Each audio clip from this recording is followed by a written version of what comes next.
한번 따라합니다. 나를 위하여 울지 말라. 나를 위하여 울지 말라. 사람은 울면서 성숙해진다고 합니다. 그러나 불편한 진실이긴 하지만 대부분의 사람들은 눈물을 보여주는 것을 감추려고 합니다. 나이가 들면 눈물이 많아진다고도 합니다. 그러나 사실은 나이를 먹을수록 눈물의 양은 줄어든다고 합니다. 다만 노화로 인하여 눈물이 나오는 눈물관이 좁아지므로 눈물이 나오게 될 때는 넘쳐 흐르는 것 같이 생각되어져서 그 느낌이 눈물이 많다고 한다는 겁니다. 하지만 속상할 때 한참 울고 나면 조금 진정이 되는 것은 사실입니다. 시도 때도 없이 눈물이 줄줄 흐르는 유류증도 문제이고요. 울고 싶은데 눈물이 나오지 않는 안구 건조증도 문제입니다.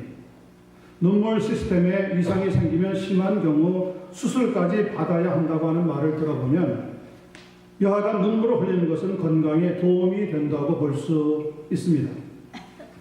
우리 한국 민족을 가리켜서 한이 많은 민족이라고 합니다. 그래서 눈물을 많이 흘렸습니다. 지난 금요일은 3.1절 운동이 일어난 지 100주년이 되는 날이기도 합니다.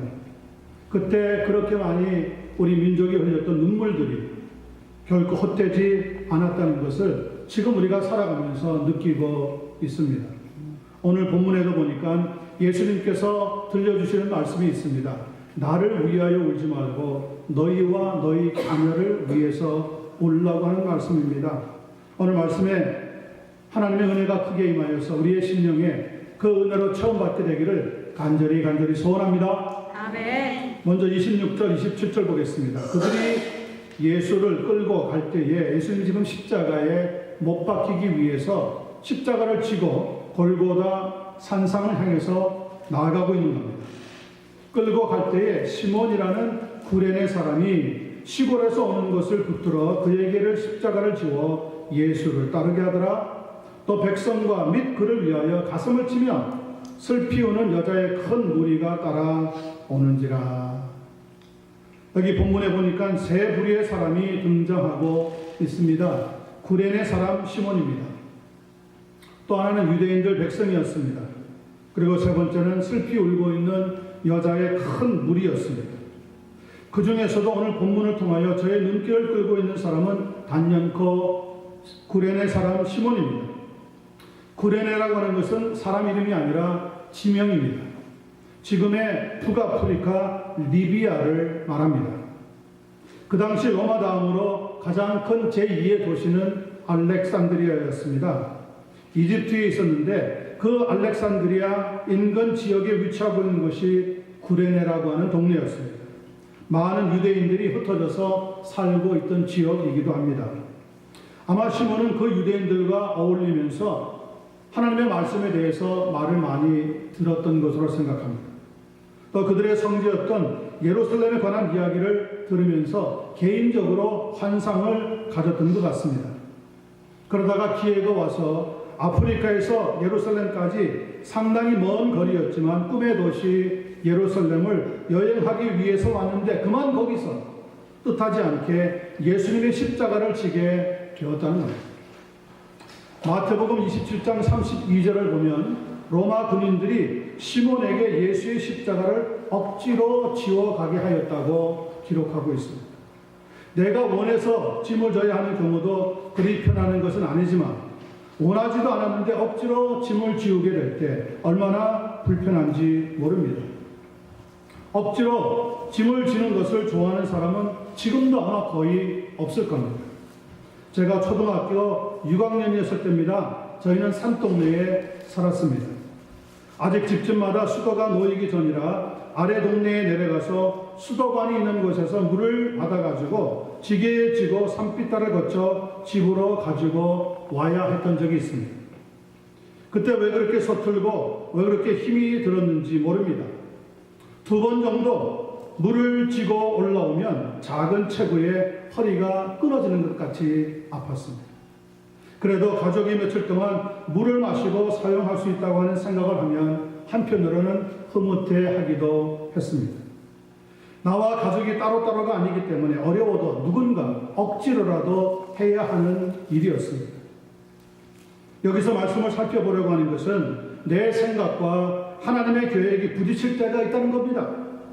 그럴 때 내 계획과 달리 억지로라도 하나님의 계획을 따라가는 성도가 되셔야 한다는 거예요. 구레네 사람 시몬이 억지로 십자가를 진 경우가 바로 그런 때였습니다. 시몬은 여러 계획을 세워서 예루살렘에 올라왔습니다. 내일부터 찾아갈 것도 많고 찾아가서 볼 것도 많이 있었습니다. 오늘은 푹 쉬고 앞으로 할 계획에 꿈이 부풀어 있었던 시몬입니다. 그런데 뜻밖에도 로마 군인들이 예수님이 십자가를 지고 가는 것을 보고 있던 구레네 사람을 끌어내어서 십자가를 대신 지게 한 것이었습니다. 자기의 뜻이 아니었습니다. 자기의 계획도 아니었습니다. 물론 자기의 생각도 아니었습니다. 전적으로 하나님의 뜻이었습니다. 하나님의 계획이었습니다. 하나님의 손길이 구레네 사람 시몬을 붙잡아서 예수님의 십자가를 지게 함으로 하나님의 뜻에 따라 구원에 동참케 하셨던 계획이었습니다.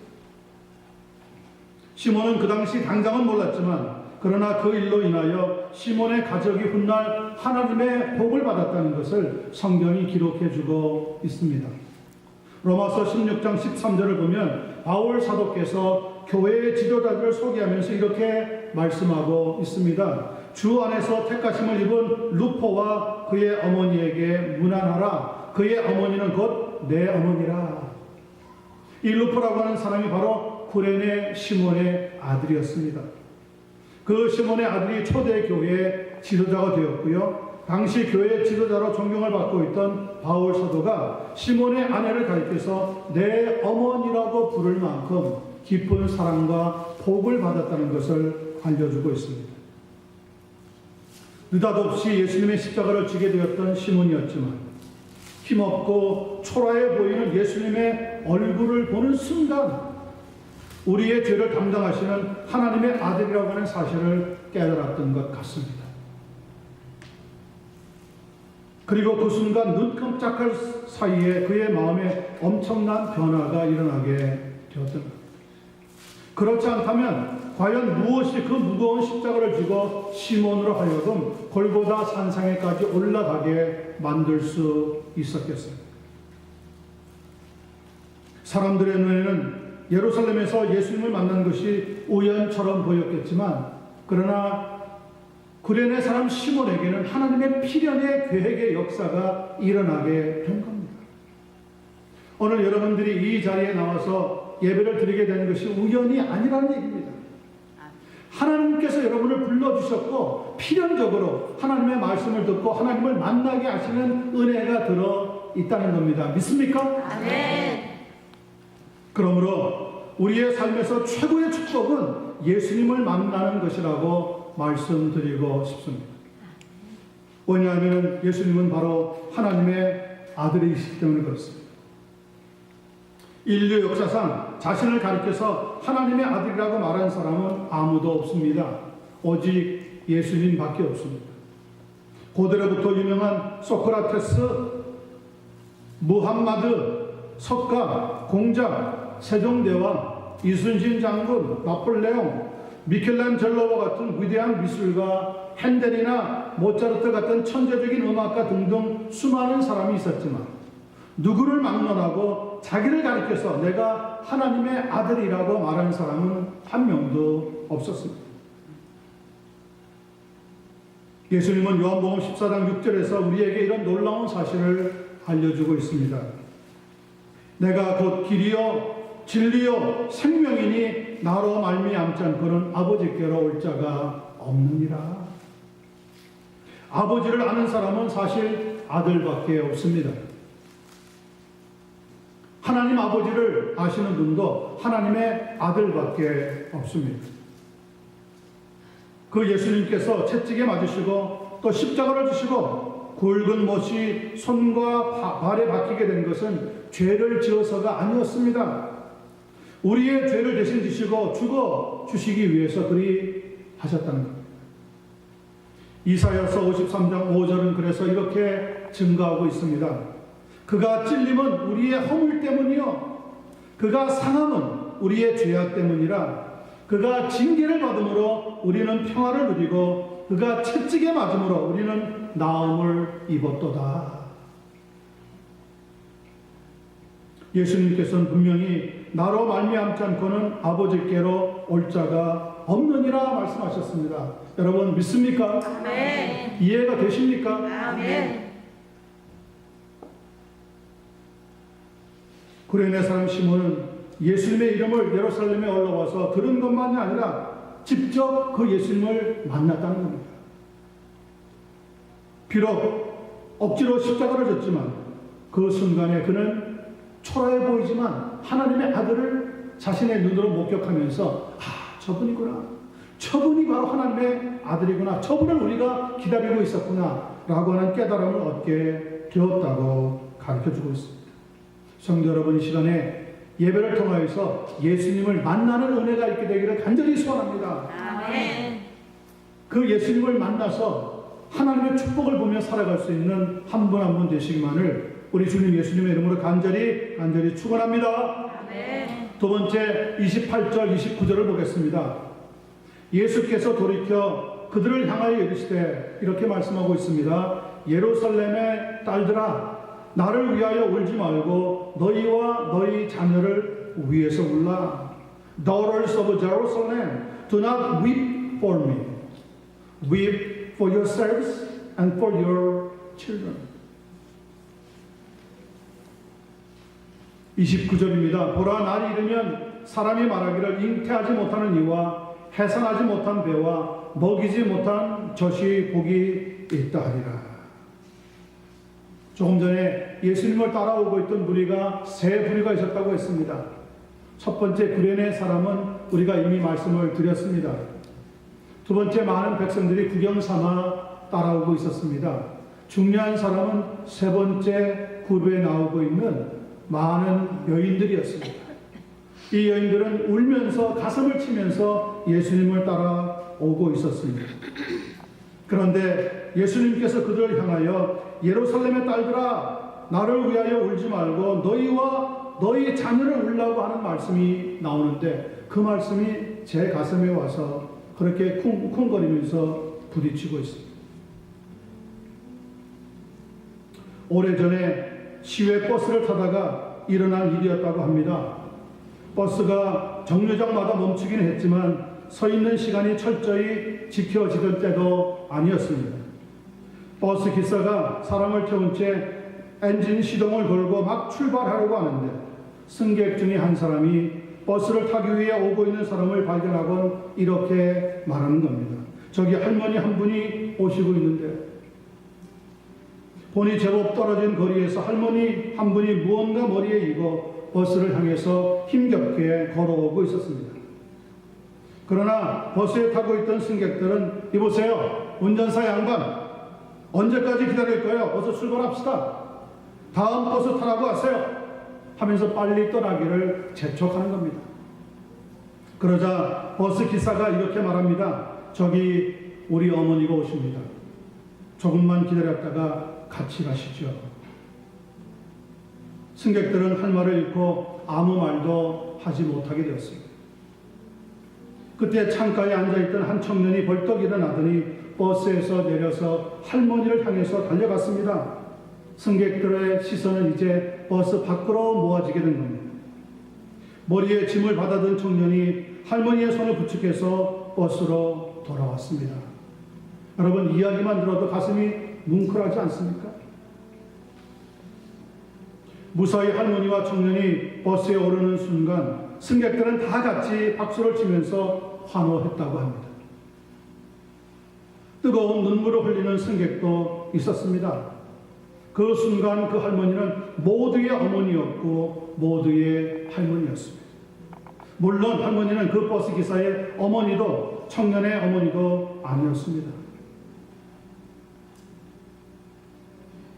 오늘날도 사람들은 여러 가지 이유 때문에 눈물을 흘립니다. 안 됐고 불쌍해서 웁니다. 끔찍한 일을 당했는데 아무도 도와줄 사람이 없어 서러워서 울기도 합니다. 헤어지면서 아쉬워서 울기도 하고 때로는 자기 형편이 억울해서 울기도 합니다. 때론 남북 이산 가족 상봉실과 같이 헤어졌다가 만나는 것이 기뻐서 우는 사람들도 있습니다. 어떤 사람은 드라마를 보다가 찔끔 눈물을 흘리는 사람들도 있습니다. 영화를 보면서 펑펑 우는 사람들도 있습니다. 2002년 한국의 월드컵 경기가 열렸을 때 한국이 4강에 올라갔다고 너무 흥분해가지고 울었던 사람들도 많이 있었다고 합니다. 또 김연아 선수가 겨울 올림픽에 피겨 스케이팅 부분에서 우승해가지고 금메달을 목에 걸고 애국가가 올라갈 때 눈물 흘리는 것을 보다가 함께 감격해서 울었던 사람들도 많이 있었습니다. 우리가 사람이기 때문에 아마 감정적으로 울컥해서 흘리는 눈물은 건강한 눈물입니다. 신순덕이라고 하는 시인이 쓴 어머니는 그래도 되는 줄 알았습니다 라고 하는 시가 있습니다. 한번 들어보시기 바랍니다. 하루 종일 밭에서 죽어라 힘들게 일해도 어머니는 그래도 되는 줄 알았습니다. 찬밥 한 덩어리로 대충 부뚜막에 앉아 점심을 때워도 어머니는 그래도 되는 줄 알았습니다. 한겨울 냇물에서 맨손으로 빨래를 방망이질해도 어머니는 그래도 되는 줄 알았습니다. 배부르다 생각 없다 식구들 다 먹이고 굶어도 어머니는 그래도 되는 줄 알았습니다. 발 뒤꿈치 다 헤어지고 갈라져 이불이 소리를 내도 어머니는 그래도 되는 줄 알았습니다. 손톱이 깎을 수조차 없이 닳고 문드러져도 어머니는 그래도 되는 줄 알았습니다. 때론 아버지가 화내고 자식들이 속썩여도 끄떡없는 어머니는 그래도 되는 줄 알았습니다. 돌아가신 외할머니가 보고 싶으시다고 하실 때 그것이 그냥 넋두리인 줄만 알았습니다. 그러다 한밤중 자다 깨어 방구석에서 한없이 소리 죽여 울고 계시는 어머니를 본 후로 아, 어머니는 그러면 안 되는 것이라는 것을 알았습니다. 사실 어머니는 자식의 입장에서 보자면 절대적인 존재였기 때문에 어머니는 눈물을 참고 힘든 일을 하면서도 투정 한 번 부리지 않습니다. 그러나 어머니도 사람이기 때문에 때론 어머니의 어머니가 보고 싶다고 하는데 그것이 그냥 해보는 소리가 아니다라는 겁니다. 한밤중에 자다 깨어 소리 죽여 우시는 어머니를 본 이후로 어머니도 나약한 존재라는 것을 자식들이 비로소 깨닫게 되더라는 거죠. 하지만 오늘 본문에서 예수님께서 예루살렘의 딸들아 나를 위하여 울지 말고 너희와 너희 자녀를 위하여 울라고 하신 말씀은 그보다 더 깊은 의미가 담겨져 있다는 겁니다. 여러분 왜 이런 말씀을 하셨을까요? 저의 짧은 생각으로는 울지 말라고 하는 말보다는 너희들 마음이 몹시 아프구나 고맙다 너희들의 눈물이 내게는 위로가 된다 이렇게 말씀하시는 것이 훨씬 더 적합할 것 같습니다. 먼저 우리가 분명히 알아야 되는 것은 예수님은 하나님의 아들이시라는 것을 알아야 합니다. 하나님의 아들이라고 하는 것은 하나님이라고 하는 말이에요. 우리가 다 누구의 자녀입니다. 사람의 자녀들입니다. 그 말은 나도 사람이라고 하는 말이에요. 그러니까 사람이 하나님을 보고 하나님의 아들을 보고 불쌍하다고 동정해서 흘리는 눈물은 의미가 없다는 거예요. 예수님은 순간적으로라도 우리의 동정을 받으실 분이 아니라는 것을 또 기억하셔야 합니다. 예수님은 너희와 너희 자녀를 위해서 울라고 하셨는데 그 이유가 29절에 이렇게 설명되고 있습니다. 보라 날이 이르면 그러니까 지금은 아니라는 거죠. 앞으로 그런 시간이 찾아오게 될 때가 있다는 거예요. 사람이 말하기를 잉태하지 못하는 이와 해산하지 못한 배와 먹이지 못한 젖이 복이 있다 할 것이라고 가르쳐주고 있습니다. 그 말씀은 예루살렘에 살고 있던 이스라엘 민족들이 미래에 당할 고통을 슬퍼하면서 미리 위로하시는 말씀입니다. 그리고 정말 45년 후인 AD 70년에 티토 장군이 이끄는 로마 군대에 의해서 예루살렘 성전은 파괴되고요. 불에 타면서 돌 위에 돌 하나 남지 않고 철저하게 파괴되어 버렸습니다. 유세비우스라고 하는 역사학자가 쓴 교회사에 의할 것 같으면 로마 군대가 포위하고 나서 성 안에 양식이 끊기게 됩니다. 그래서 서로 양식이 없어서 나중에는 사람과 사람을 잡아먹는 끔찍한 사건까지도 일어났다고 합니다. 불붙은 예루살렘 성이 무너지고 나니까 로마 군인들이 그 성 안에 있던 약 100만의 남자와 가족들을 그냥 한꺼번에 다 참혹하게 죽였다고 합니다. 살아있던 사람을 다 포로로 잡아갔는데 잡혀간 사람들이 9만 명 정도나 되었다는 겁니다. 차라리 자녀를 낳지 않고 그러므로 기르지 않는 여인들이 훨씬 복이 있으리라고 하는 말씀대로 이루어져 버리게 된 겁니다. 이 말씀을 듣고도 예비하지 못했던 유대인들은 결국 나라를 빼앗겼고요. 온 세계를 기웃거리면서 방랑자가 되고 말았습니다. 이것은 역사적인 사실입니다. 지금과 달리 우리의 다음 세대는 평안이 아니라 경제적으로, 환경적으로 험난한 시대를 맞이하게 될 것이 이미 공공연히 알려지고 있습니다. 그러면 어떻게 합니까? 우리와 우리 자녀들을 위해서 울어야 한다는 것입니다. 다시 말하면 눈물의 기도를 하나님 앞에 올려드려야 된다. 여러분, 온 세상이 캄캄해질 때 우리를 구원할 수 있는 것은 하나님의 빛 되시는 손길밖에 없습니다. 하나님의 위로, 하나님의 도우심밖에 없습니다. 그러므로 지금이야말로 우리가 울면서 하나님 앞에 도움을 간구해야 하는 때라고 하는 것을 잊지 마시게 되기를 바랍니다. 우리 세대는 좀 괜찮으니까 뭐 걱정 없어 하고 지나갈 문제가 아니라는 거죠. 조금만 지혜가 있고 조금만 안타까움을 느끼는 사람이라면 우리는 지금 이렇게 지나가지만 우리 다음 세대 얼마나 어려운 시대를 맞이하게 될 것인가. 그걸 하나님의 은혜로 생각하면서 우리 자녀들을 위해서 눈물로 기도해 줄 수 있는 귀한 부모님들이 될 때 하나님의 축복과 도우심은 반드시 나타나게 될 줄로 믿습니다. 아멘. 그런 은혜와 능력을 얻으시는 우리와 우리 자녀들이 되기를 예수님의 이름으로 간절히 축원합니다. 아멘. 마지막 보겠습니다. 30절 31절입니다. 그때에 45년 뒤에 예루살렘 성전이 무너지는 그때가 찾아올 때에 그 말과 함께 지금 마지막 때에 대해서 다시 한번 연결시켜서 말씀이 진행되고 있습니다. 사람이 산들을 대하여 우리 위에 무너지라 하며 작은 산들을 대하여 우리를 덮으라 하리라. 예루살렘 성전이 무너질 때는 성벽이 무너졌어요.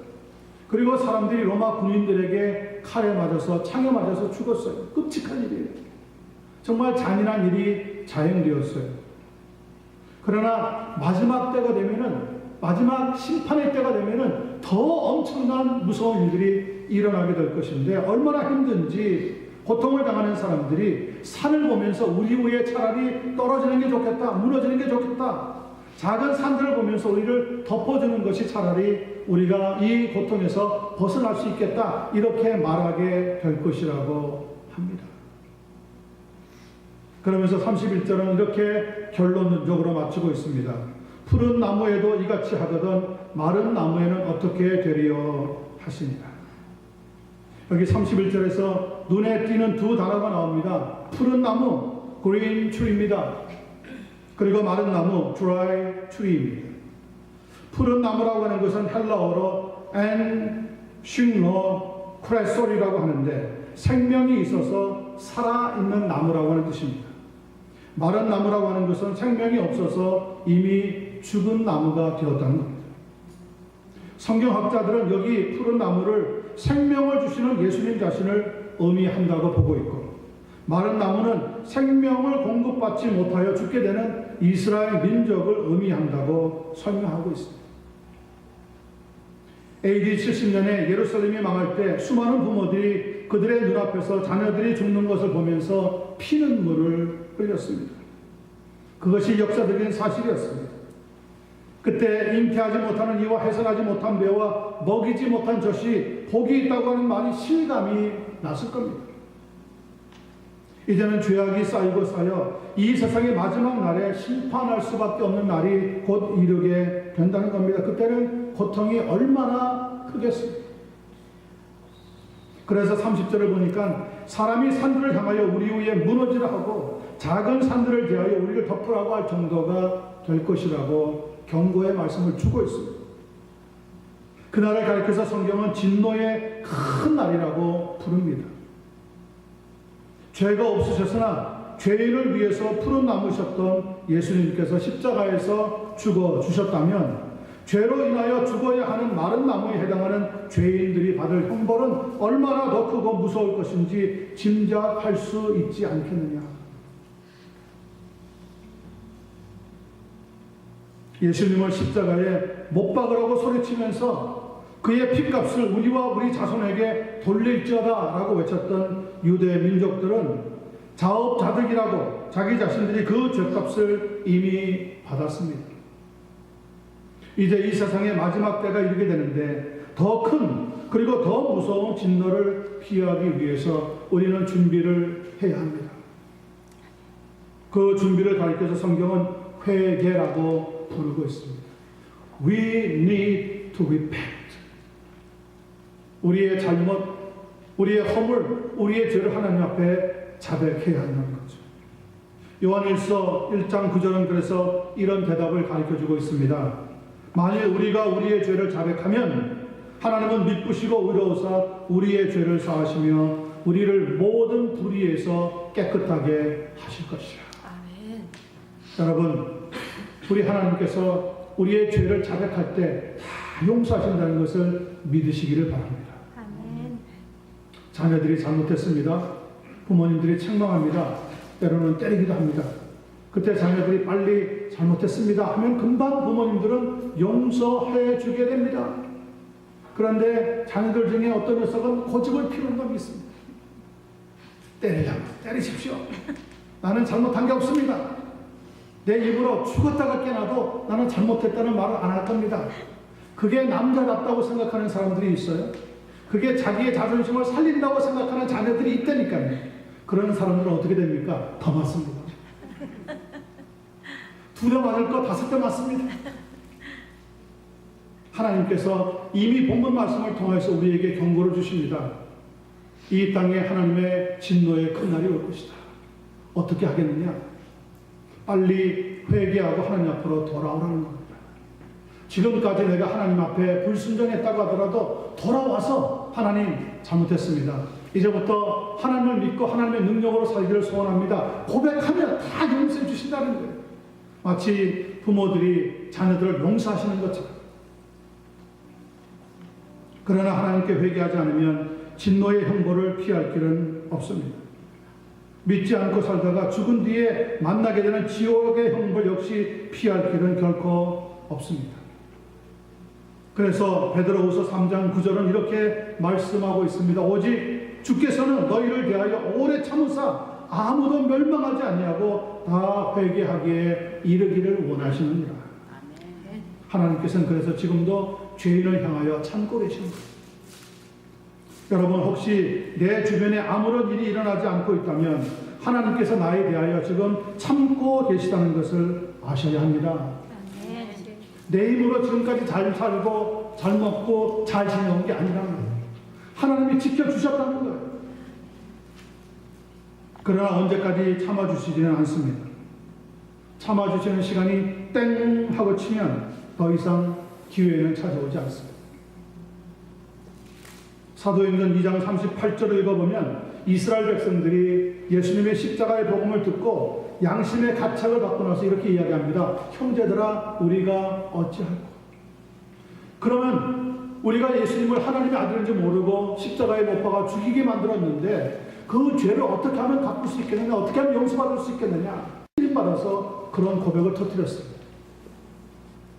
그때 베드로 사도가 이렇게 가르쳐주고 있습니다. 너희가 회개하여 각각 예수 그리스도의 이름으로 세례를 받고 죄 사함을 받으라. 그리하면 성령을 선물로 받으리라.